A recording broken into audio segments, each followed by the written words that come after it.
All right. Woo! Let's all raise our hands and wiggle our fingers in applause for Tim Carey and that inspiring portrait of Narcissus that he made. Hey, Tim, thank you. Hey, short and sweet, huh? We Short and sweet. sometimes we Um, get carried away, and this one I thought we wanted to get right to the point. yeah.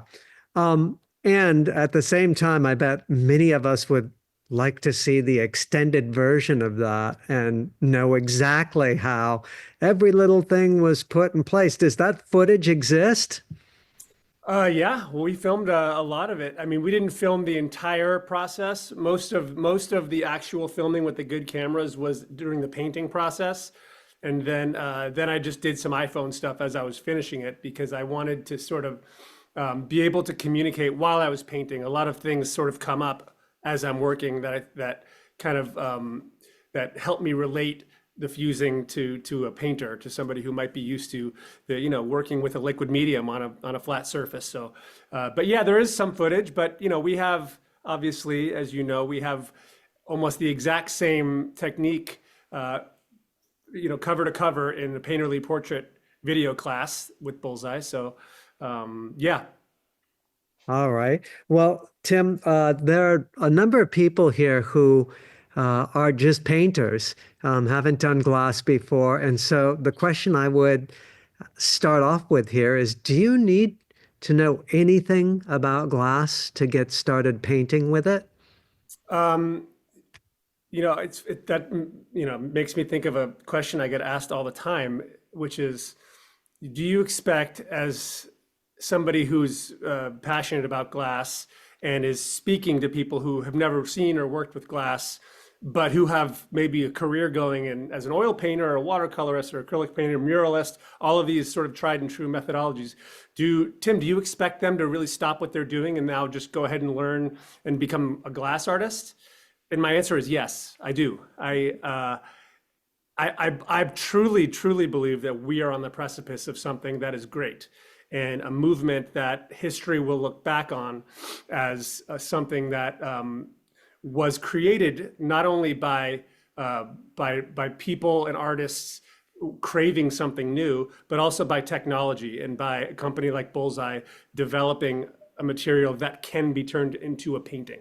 Obviously, you saw what Picasso wanted to do, and I would guess that Rembrandt and Caravaggio would have loved to do this too.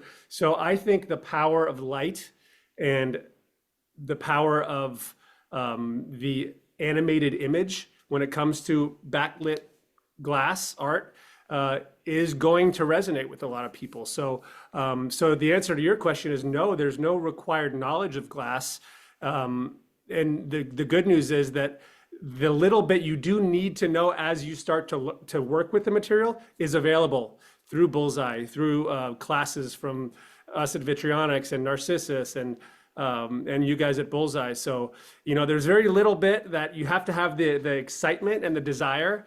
But after that, it's all there for you. So, when I first started doing stained glass, I called all my friends in the art world and said, "You guys, I'm so excited about this. I don't really know how to do it yet, but you guys should come and try it with me." So I invited 10 artists, painter friends of mine to come, and they painted on glass with me for a weekend. And they were amazing. They didn't have any experience, but if you know how to manipulate a liquid material on a flat surface, you can paint on glass. And so they were incredible. And back then there weren't a lot of avenues for exploring, what glass could do and continuing, but now there are. So I feel like now the time is ripe for it with the amount of education that's available. Tim, what about what you're doing will already be familiar to painters and what sorts of things that will be unexpected or new?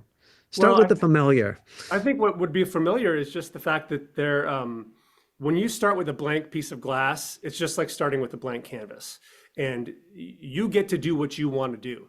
And so, if you like to drip paint and you're a watercolor painter, you will relate very much to painting on glass and maybe doing it the way that I do it, which is a loose wet into wet technique.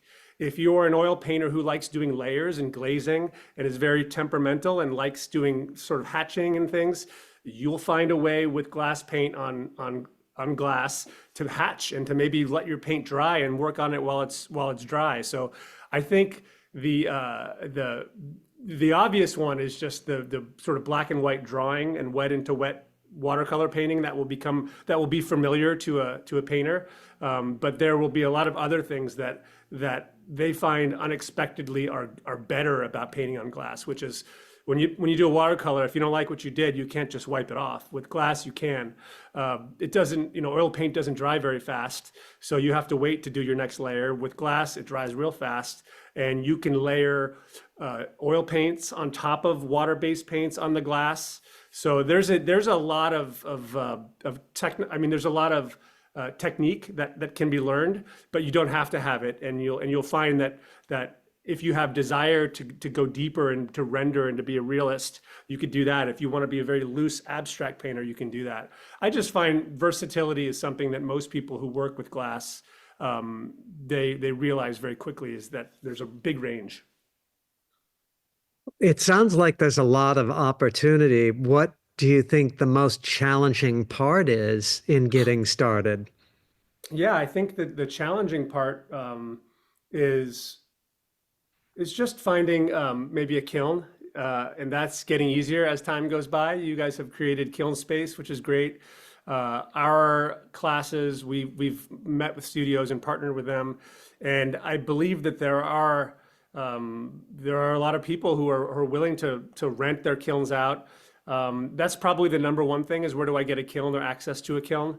But that seems to be more and more available. You could probably talk a little bit more about that. And then, just getting the material. I don't think, if you want to learn to paint on glass, you need to do a big investment. When it comes to combining fusing with painting, which is really what I'm talking about, is a little more of an investment. But, there are places to buy Bullseye glass all over the country, all over the world. And so you guys have created that availability, and it's just a question of buying a few sheets and trying it out. And then, before you know it, you'll be hooked, and you'll be building a studio in your garage just like I did. Well, so it sounds like there might be a little bit of an investment. Why is it worth it? Yeah, it's worth it because this is new, and because it's we live in a world now where people are getting used to staring at light all day long on their phones, on their screens. I think it's something that the human eye craves, and we've never been able to paint, at least not like this, on light, with light.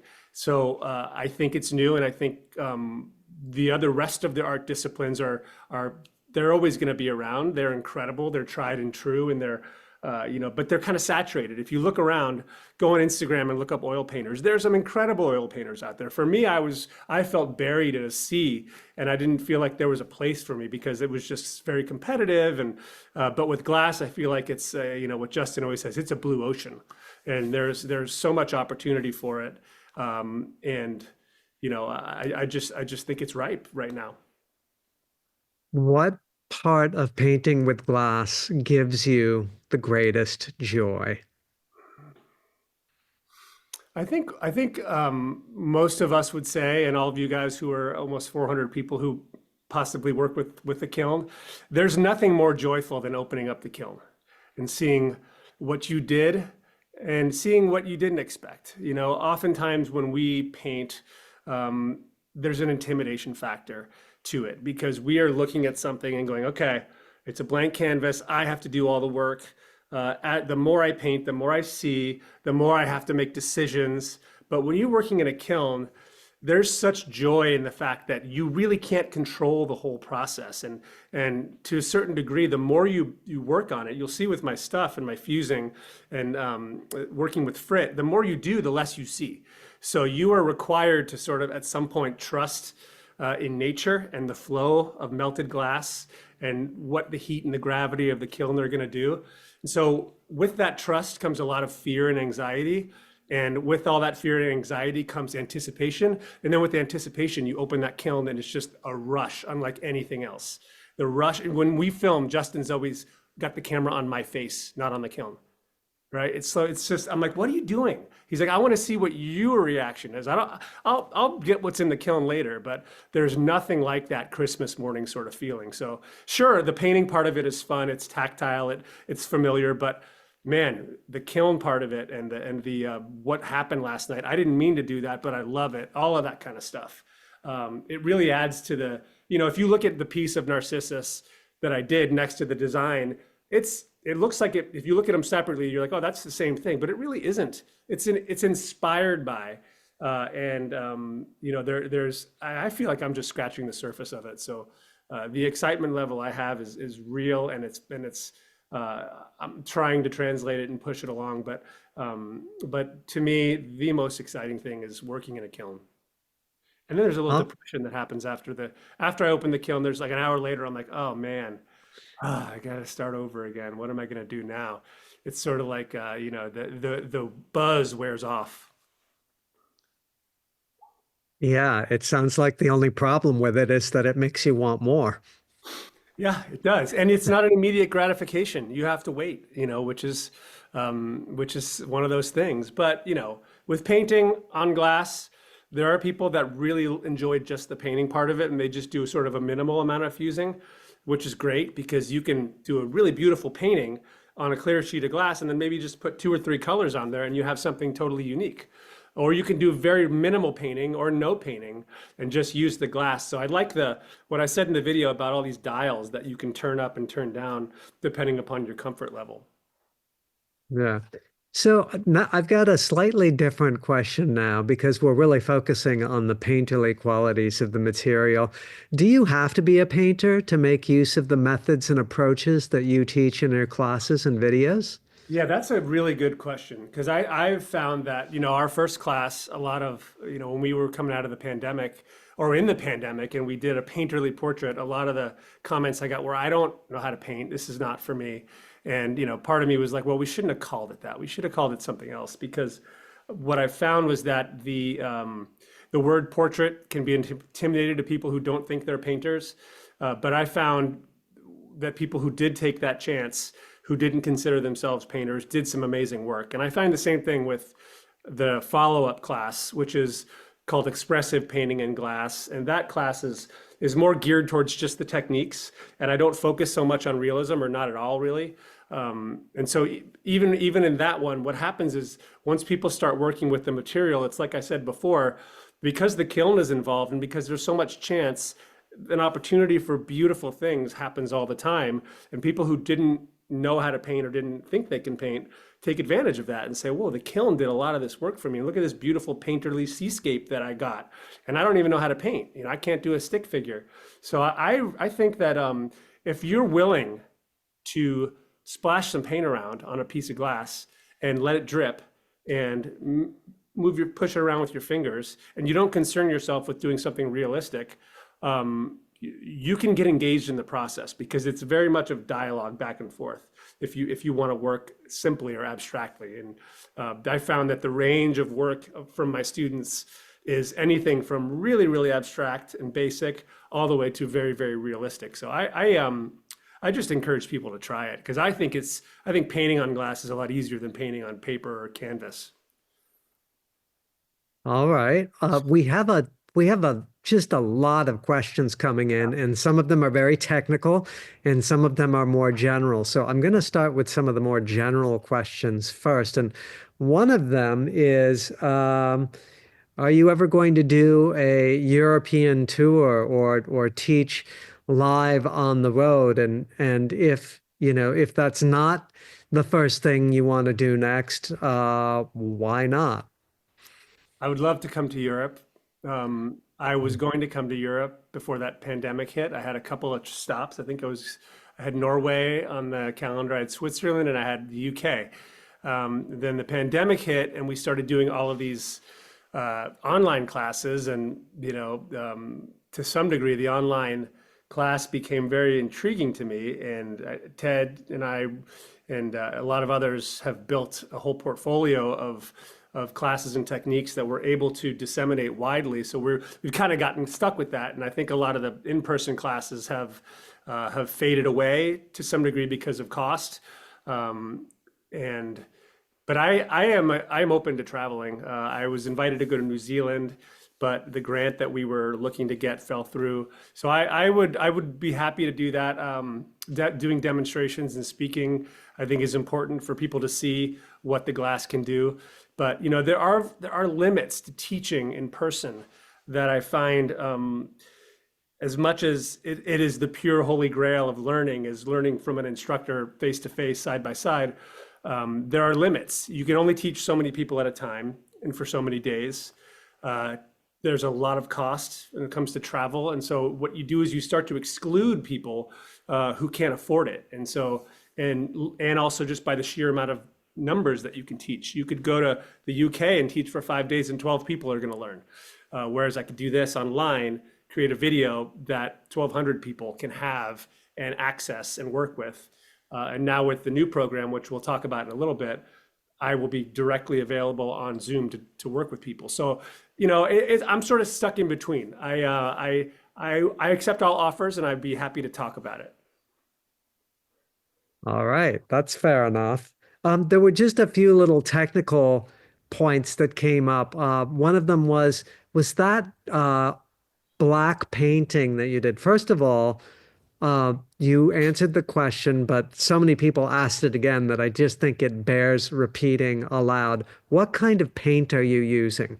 Yeah, let me talk a little bit about that because for me, the reason that I never got into fusing, even though I knew about it and I knew about Bullseye, was I didn't feel like there was an entry point for me uh, because a lot of the work that I saw, as beautiful and interesting and unique as it was, I didn't feel like it related to me as a painter. And then as a glass painter working in stained glass, I got so used to painting with black on color that I just didn't think that related to fusing. And then I met Narcissus. And of course, Narcissus is the one who sort of pioneered the combination of painting and fusing. And so that was my entry point. And so for me as a glass painter, my comfort was, well, I'm going to use the same paint that I use for stained glass. And it is a low fire, technically, comparatively, vitreous enamel. So it's the same kind of glass paint that people have been using for 1,000 years to make stained glass windows. And it fires between 1,200 and 1,400 degrees Fahrenheit. And it just bonds to the surface of the glass. So when you combine it with fusing, it's an interesting phenomena that if you paint on clear glass and you fire it and you add colored fusible glass on top, if you fire it up to the full fuse temperature, the glass will protect the paint underneath and it will begin to soften and protect the paint from heat. So if there are areas of the paint that are exposed in the kiln, those will likely burn off or lighten up. So there's this sort of push and pull with the painting and what's going to happen to it in the kiln depending upon what you do on top of it. But it's essentially we buy it from a company called Ruche in Colorado, and they sell different colors. I just use the black and brown because I'm just using it as a way of tonalizing and activating the fusible glass. And it it sometimes is a big part of my work, and sometimes is a very small part of my work. All right, good. And then did you fire that Yeah. black painting before you put the glass on top of it? No, I didn't. I don't. And the reason I don't is because when I'm working on a piece, I like to have flexibility. And so if I do a full painted, let's say I'm doing that portrait of Narcissus, for instance, you saw the black and white was very detailed, but there are times where I have a shadow, let's say from a dark to a light, I have a shadow and it's painted. But then I find a piece of glass in one of my sliders, which is a whole other conversation, that has an even more beautiful transition. Maybe it's a colored transition from a blue to a green. And I'll cut that piece. And if I put it right on top of that area, I might find that it's too dark. So I'll take that piece off and I'll remove the paint underneath and put it back. So the flexibility of being able to have unfired paint to work with is really, really key to my process. But you can fire it. I know a lot of people are like, I don't want to mess with my painted layer. I love it the way it is. I want to fire it on there. And all of these things, and I tell my students this all the time, these are all just suggestions. There are no rules about this. I was taught so many rules as a stained glass artist that I like to make sure I tell people there's no rules. Do what's comfortable. If you want to fire the glass, go ahead. Just know what's going to happen. Know what you're giving up by doing that. All right. And then a few things have bubbled up. First of all, a lot of people are again asking fairly technical questions. And this is one of the reasons that there are classes so that we have an opportunity to answer those sorts of questions in depth. But really quickly, can you just talk about what binder you use for that paint? Because it comes as a very finely ground powder and how you make it more fluid or less fluid. Yeah, the binder in the paint is gum arabic, which is a watercolor binder. It's been around forever. It comes in a powdered form or a liquid form. And painting using water-based gum arabic mixture is a little tricky in the sense that the gum arabic is a glue type of material. So if it's not blended well, or if you add too much of it, and you put it in the kiln, they can kind of blister. And if you sometimes people will use too much gum arabic. The more you use, the more sticky the paint is.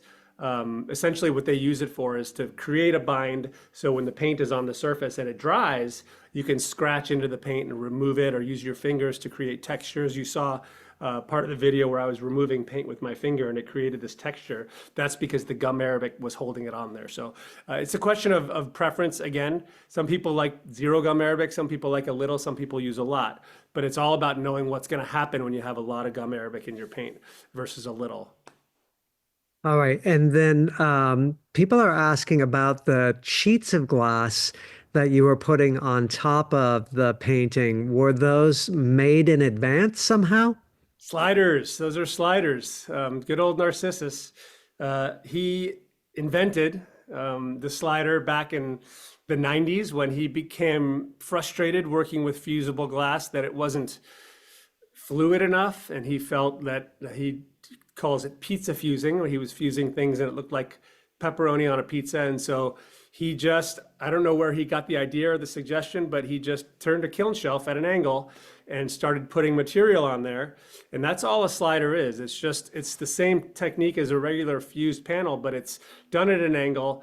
And in some ways, the glass is laid on the kiln shelf haphazardly, and it's laid on there in piles and intuitively, and allowed to flow downhill and create these really beautiful streaks of color that will then turn into part sheets that you can look at and go, okay, what am I looking at here? Let me cut that piece and put it here, or let me cut that piece and put it there. There's a whole lesson on that in our painterly portrait video that is on Bullseye's website. I do find myself going, oh man, I want to talk more and more about this. I know we don't really have all day, but I guess I should be pointing you guys to the place that has all this information, which is the couple of videos that we've created. But we can talk about that in a little bit. And then people are also asking, do you ever work reductively? I mean, we show you, or we see you putting paint on. Of course, you're scratching through it, so that's kind of reductive. But do you ever go more extreme than that? Do you ever grind or sandblast to remove color or change things as part of the process? I have not gone there yet. I kind of think of my glass career kind of like my career working with Adobe Photoshop, which is I'm scratching the surface of what's possible, and give me multiple lifetimes and I'll never be able to do everything. You know how it is. We sort of have to limit ourselves to what's in front of us. But well, I would love to work more with grinding, with polishing. David Ruth has been trying to get me to polish my work for years. He says, send me a piece up to the Bay Area. He's an amazing glass caster and polisher. But I haven't done that yet. I've only done it when I need to, or when it's part of the technique. But I think, man, there are so many ways that you can take the little bit that I know and combine it with all of the other methodologies, even glass blowing, and obviously all the cold working. There's so many ways to sort of express different types of art, and so I haven't gone there yet. Sometimes if I have to and I make a mistake, I will attempt to grind things up, but I'm very, very bad at it. Don't come to me for any lessons on polishing or grinding or cold working. Given that there have been so many questions about techniques that are covered in a painterly portrait in glass, I know many people who are here have seen that workshop, been in that workshop, or own that video. For those of you who haven't, I think we're going to queue up a quick little preview for it, and we'll drop a link into the chat so that you can see where you could sign up for the next time that we're offering that as a video with Tim working with you live, and me as well working as Tim's assistant. So if we've got that ready, Kim, let's take a look at that now.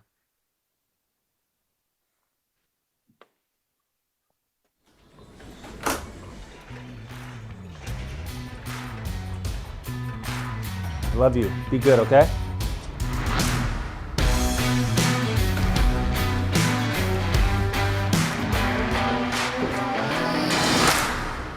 Hi. Hey. Hi. Welcome. Welcome to my studio. I believe it was the Scorpions who said, "Come on, baby, let's get together." Hey, Alexa, play Ooh, I Need Your Lovin' by the Scorpions. I couldn't find I Need Your Lovin' Tonight by Scorpions. Okay, here's the plan. It's time to work together on something, and I have an idea.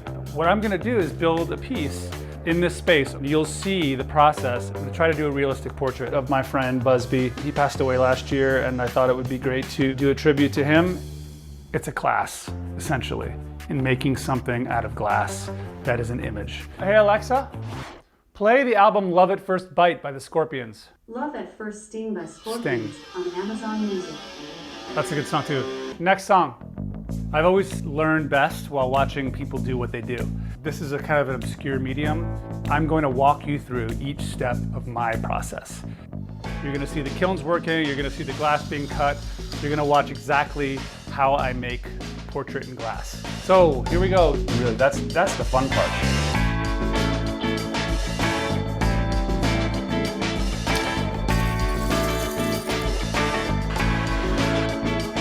Hey Alexa, next song. That's the studio right there. This is what coronavirus does to families. Forces them to play basketball with their mom. Coffee warmer keeps the coffee warm.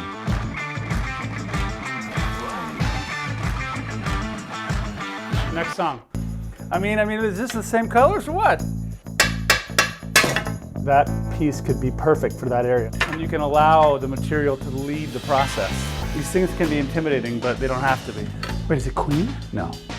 So it's like a puzzle. We're gonna basically make a puzzle out of all these different types of glass.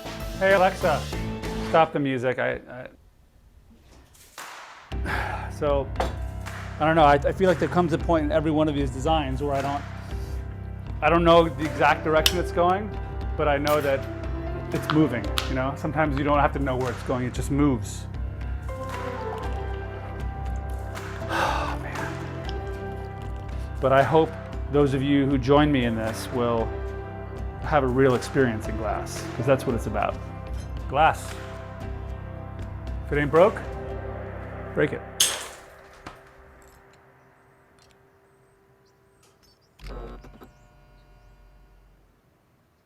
Play the song, Ooh, I Need Your Lovin' Tonight.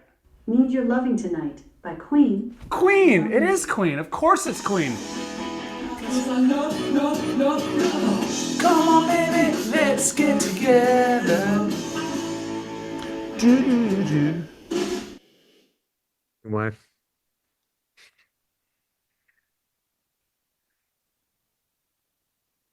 All right.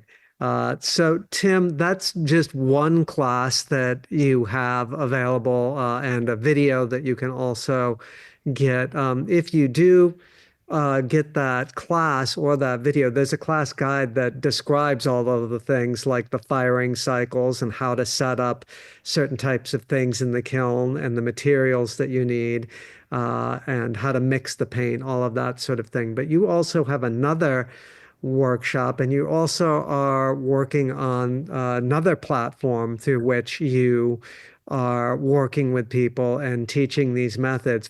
Which of those things do you want to talk about next? Yeah, well, I mean, I think the exciting thing is that we're always trying to think of new ways to make this work. And with the video and the classes that we did with the Painterly Portrait, I thought it was really good and it's effective and concise. But what it would do for me after each session, which was usually I think 3 to 4 weeks in between the first watch of the watch party and the final critique it was sort of making me think I want to continue to work with students, work with people, and not have them have to sign up for a whole new session of the class. So what we did at Vitrionics was we created something that's an ongoing program, because a lot of times people are just getting used to the techniques and just starting to learn when we sign off for the last time. So we're using Patreon because it's a really great platform to sort of to create some focused conversation versus something like Facebook, where it's a lot of people don't want to be on Facebook and it's kind of a mess, and there's all kinds of stuff going on there. But Patreon is really nice because it's very concise, and it allows us to create a program that has multiple levels depending on people's comfort level with their budget and with their desires, really. So just quickly, we have 3 different levels. The highest level is what we're calling the VIP level, Vitrionics Intensive Program, which allows for weekly office hours. Remember when you were in college and your professor was just in the office doing work and you could show up and bug him and ask him questions? That was sort of the time where I really got my most information. So because of Zoom, what I do now is I'm on Zoom for 2 hours once a week, every week, for eternity.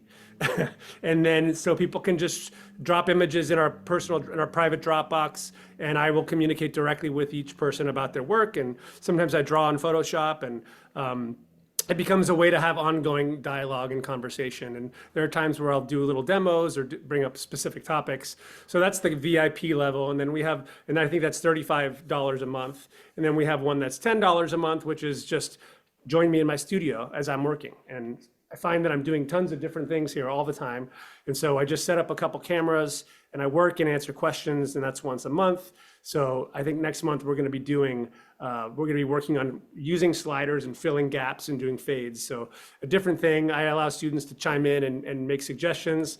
And so that's kind of a low cost, process that's once a month. And then of course, because we're making YouTube videos and Justin's hard at work doing this fun content-based stuff on our YouTube channel, we have a $5 tier, which is just help us continue to make these videos and continue to push out content like Holy Frit and like the Bullseye origin story, which I hope you guys have seen it. If you haven't, please go to YouTube and subscribe. It's an amazing glimpse into how Bullseye became and how we all kind of are benefiting from it. So that's an amazing video. So that's our program right now, which I think goes hand in hand with all of these other things that are going on, whether it's all the Bullseye videos, whether it's Narcissus classes. Have a lot of our students go back and forth. And generally speaking, we're just trying to have a dialogue that is continuous. And anybody go to his show at Forest Lawn? I mean, was that incredible? We were there. I was there again yesterday or the day before with him. He gave me a little private tour. And, I just, as a little aside, want to say that exhibit at Forest Lawn here in LA is a monumental love letter to glass and what it can do as an art form. And I find that that's going to be something in the history books that's going to be remembered as a pivotal point in the public going, oh, wow. Well, how come people haven't been doing this until now? And then you tell them about Picasso and Braque and people who wanted to do it. But anyway, so I think that there's this dialogue that's great. The class we're doing with Painterly Portrait is really, really well done. The class guide that Ted mentioned has so much information in it. And we're just overflowing with info that we want to share and continue to develop and continue to experiment together. I'm learning a lot from students. And there's this great back and forth that happens. People do crazy stuff. And as we know, what we say in our thing is Vitrionics means glass and crazy. We want to sort of create more people like us. So super grateful that Bullseye and Vitrionics partner so well together, and that we have this variety and these different ways of kind of pushing this stuff out there.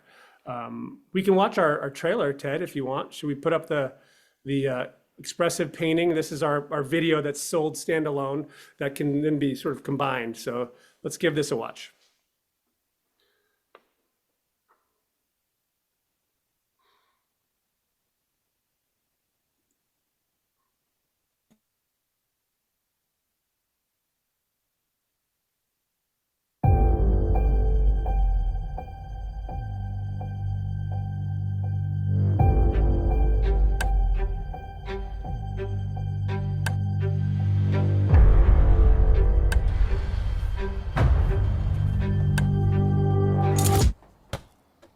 Let me do this again. This isn't going well. Oh.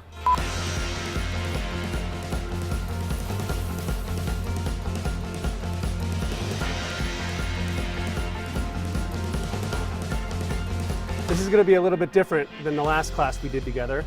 And what we're going to do is create an abstract image in glass. The techniques that I'm going to be showing you are the exact same ones that we used in the making of the resurrection window. It's fun to have a student for real.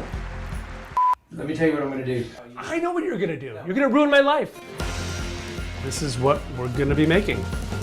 We're hoping to make this class more accessible by partnering with studios all over so that students will have access to materials, to studio space, to kilns. This is just roughing it in. Used to be a Baroque painter before I got into glass. But for this piece, let's go look at Van Gogh's and Degas. If they don't know how to paint, it don't matter. You can have never cut a piece of glass in your entire life, and you can do this technique. And if you don't have access to materials at your local studio, we are providing the option of buying a kit, a glass kit that'll have all the materials that you need to complete your project. Now the fun part, pre-made material, the Liberace. The pre-made is like, because you're truly just throwing glass in the kiln. That's how we're gonna do it. No sliders this time. I just want to create a little bit of drama. Let's do nothing together. Not just. I really caused a problem with that. What are the ideal best case scenarios that you have a flawless surface all around? Really? That's perfect. This is the Frit. This is the Frit show. We're providing a section of the image that I'm making for you to work alongside me. You'll have the advantage of having seen me do the work and having seen how much material I put on there and what came out. If you want to do your own design for this, I fully support that. Done!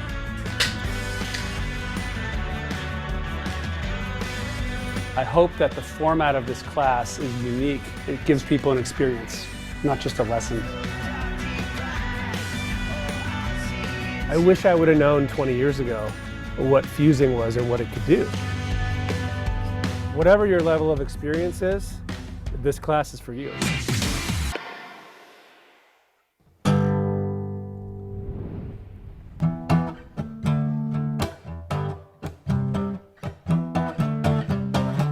Frit me with your best shot. Why don't you frit me with your best shot? Why don't you frit me with your best shot? Fire away.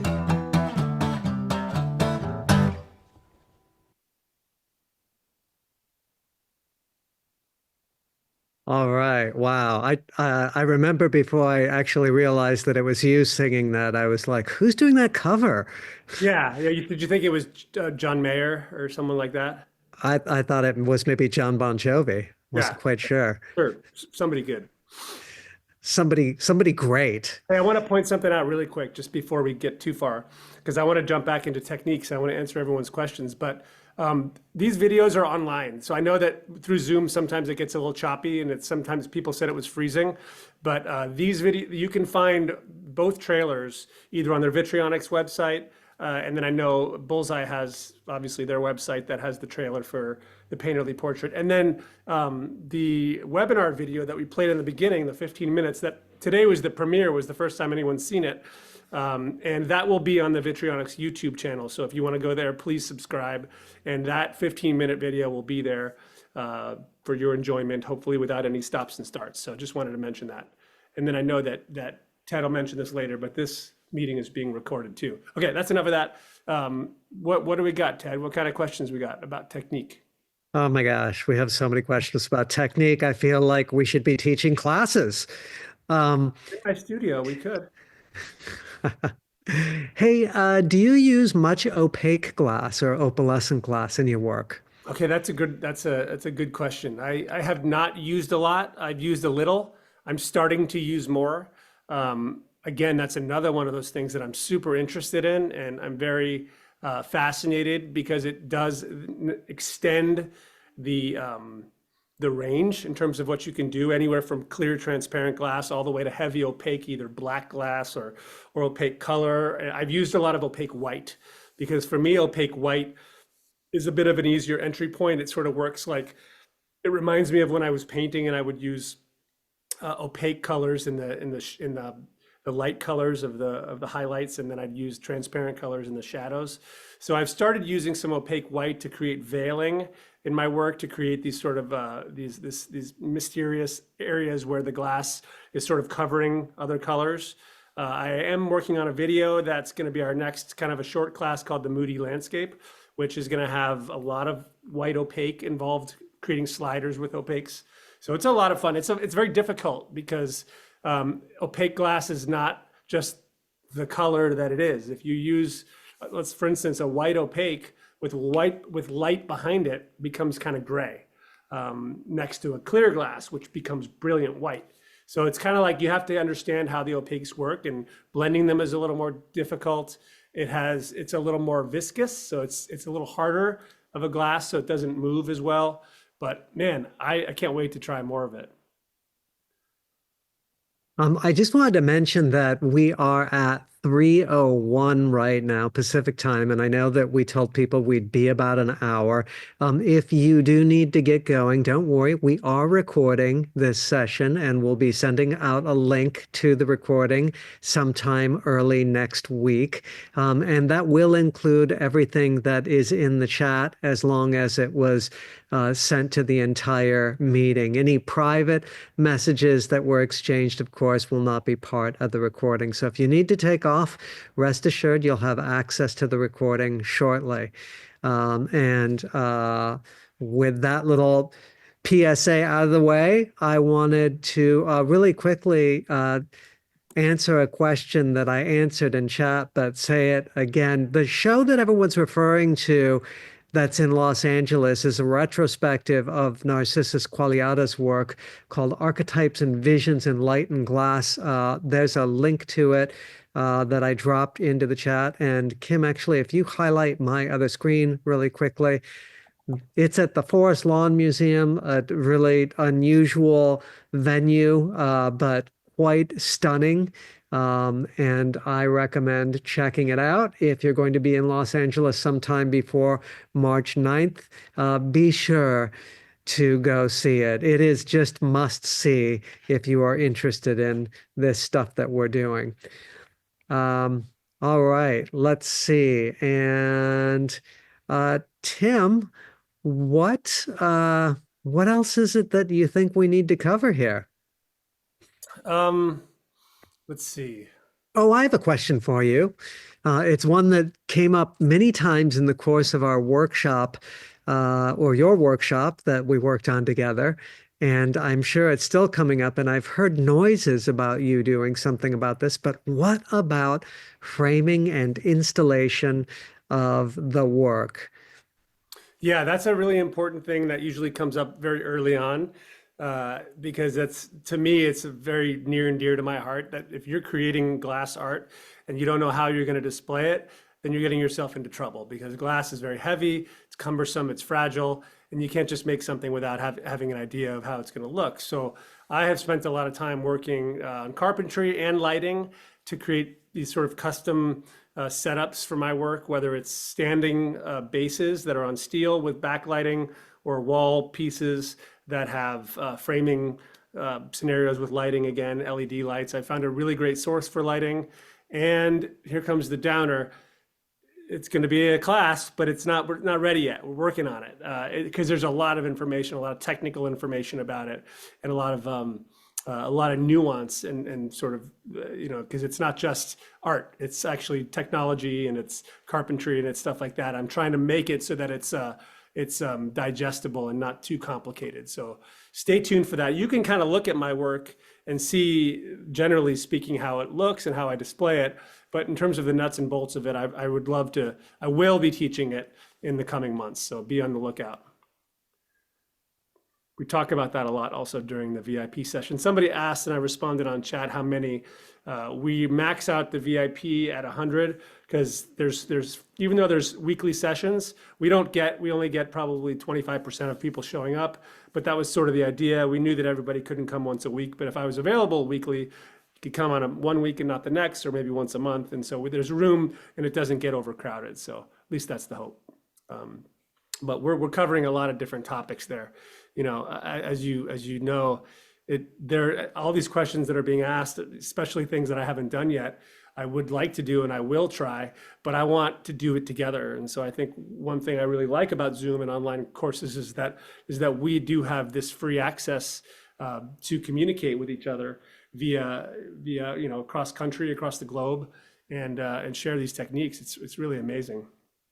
Yeah. And on that point, I just like to follow up on something you were talking about earlier, which is the issue of teaching in person live. It is true, as you said, that it is actually much more, in a way, open and available to people when we teach in this format. I've noticed a huge difference in the quality of what people are able to do when they are working in this format. And I'm going to say that on the balance, it is overwhelmingly much, much better work that people are doing when we teach online than when people come to take live classes or in-person classes. And I think this is for any number of reasons. One, people are in their comfort zone. They're in their own environment, but they're also responsible for everything they have to do. No one programs the kiln, no one preps the shelf, no one does any of that stuff. So you have to really get your hands around the technique in total. The other thing is that you can work when you want to work. You're not racing the clock in a studio and feeling pressure to get things done in the same way that you are when class is over at 5 o'clock, kind of thing. So there are just so many advantages to it. And with all the money that you're saving on not flying somewhere and paying for accommodations and paying for ground transportation to get to and from the studio, with one class, you can pretty much buy a kiln and get materials. So it's really a great format. And we do still do in-person workshops as well. But it's just a very different world than it was before. And I really do think that the online learning is great. If you haven't done it yet, really give it a shot, because I think you'll be pleasantly surprised. I know that I was horrified at the prospect of ever teaching online at the start of the pandemic, because I saw what other people were doing in other media, and I thought, oh my God, I can't go there.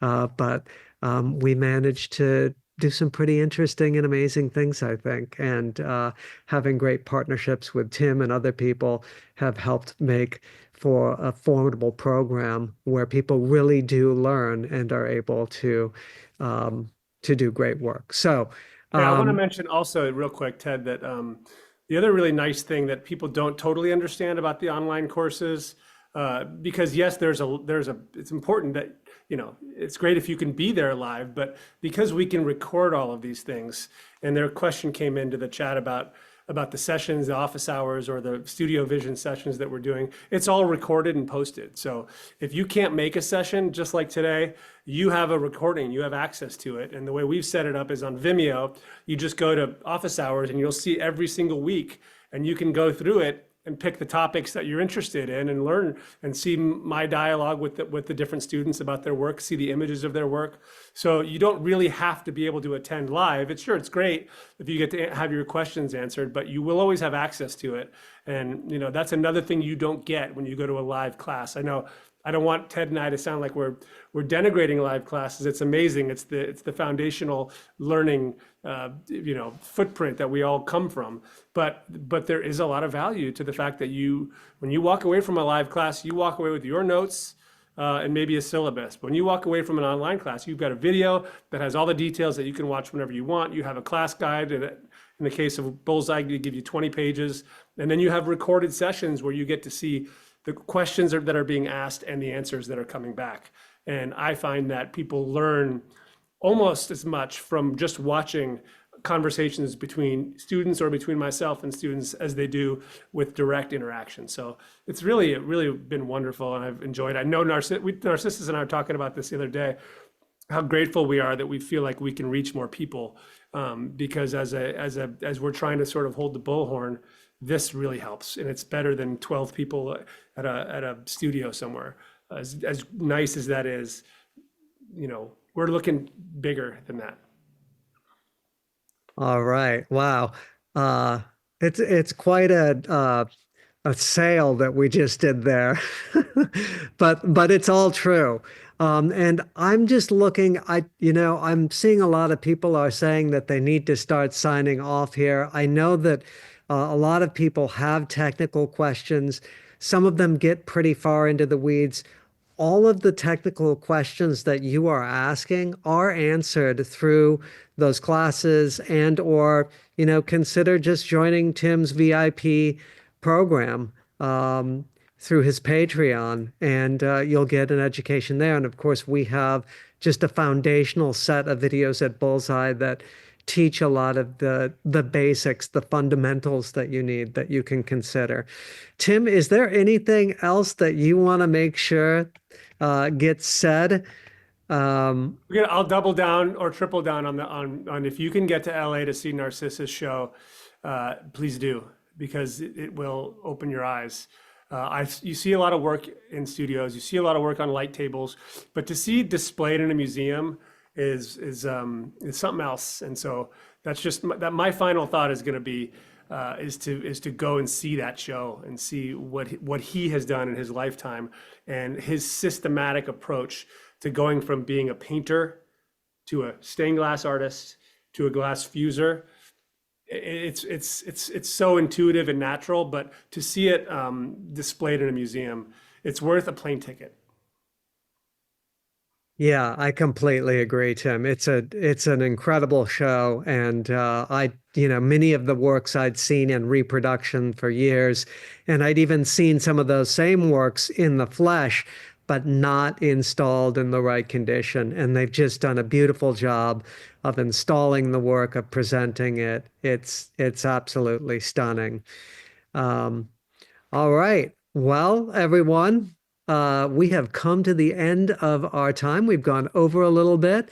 And the very first person I want to say thank you to is Tim. Thank you so much for being here, for putting together this new video for us to look at. I can't wait for that to be able to be spread more widely. I also want to give a big thanks to our technical director, Kim Sharp, for making everything run so smoothly.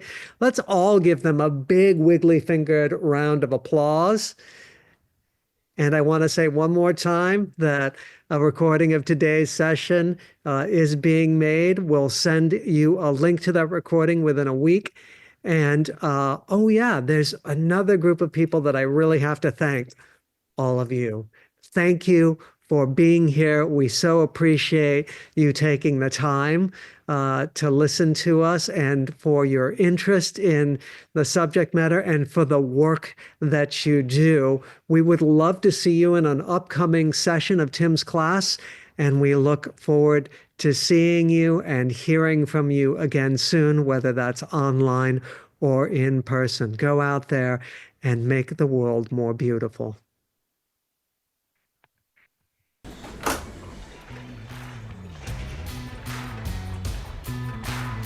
Love you. Be good, okay?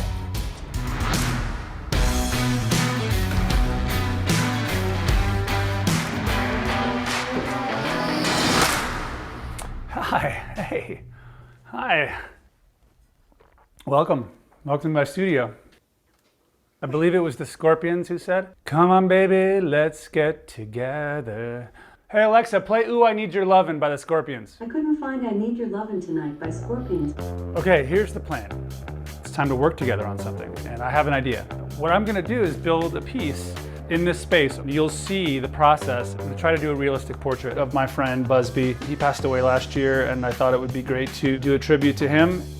It's a class, essentially, in making something out of glass that is an image. Hey Alexa, play the album Love at First Bite by the Scorpions. Love at First Sting by Scorpions on Amazon Music. That's a good song too. Next song. I've always learned best while watching people do what they do. This is a kind of an obscure medium. I'm going to walk you through each step of my process. You're gonna see the kilns working, you're gonna see the glass being cut, you're gonna watch exactly how I make portrait in glass. So here we go. Really, that's the fun part.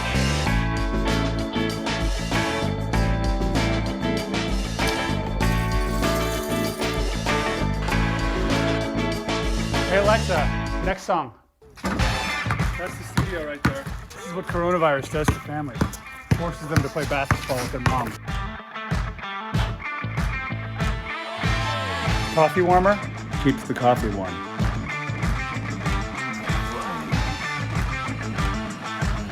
Next song. I mean, is this the same colors or what? That piece could be perfect for that area. And you can allow the material to lead the process. These things can be intimidating, but they don't have to be. Wait, is it queen? No.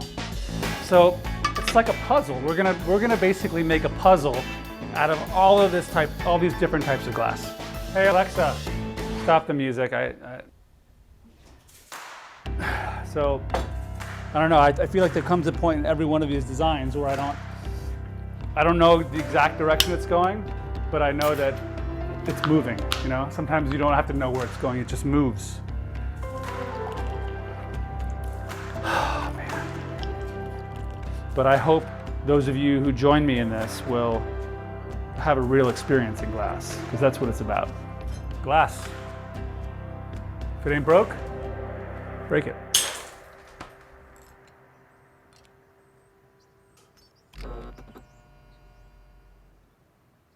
Play the song, Ooh, I Need Your Lovin' Tonight. Need Your Loving Tonight by Queen. Queen! It is Queen. Of course it's Queen. Come on, baby, let's get together.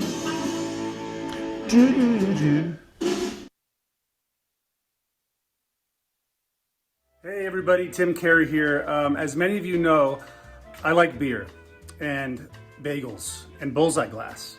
And if you like these things, I would encourage you to take a class that I've been teaching this last year called A Painterly Portrait in Glass. It involves a video that I made with Justin Monroe of Holy Frit and Bullseye Glass, and we've been teaching it since May of last year. We've reached over 1,000 students, and I want to show you some of the work here.